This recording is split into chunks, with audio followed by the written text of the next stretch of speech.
camper at my parents' house, where my brother and his family still reside as well.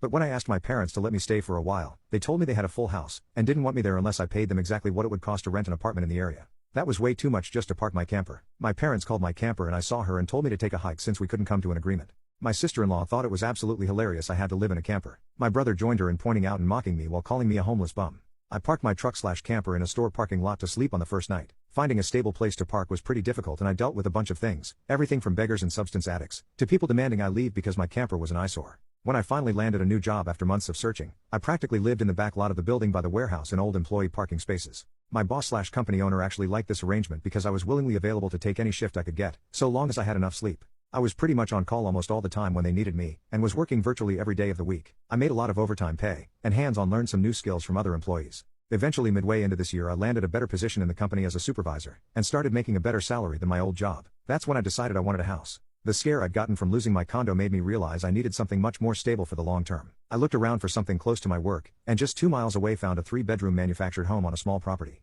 I managed to get it for $10,000 less than the asking price. I used nearly my entire savings for a down payment and got approved for a home loan. I finally didn't have to live in a camper anymore. There was enough space for me to back my truck in behind the house to take the camper off to set it up in the backyard. When I was fully settled in the house, I was dumb enough to brag about it on my book of faces. My family saw the post, and that's where this really starts. After a few weeks my parents and brother along with his family came to visit completely unannounced to have a tour of my home.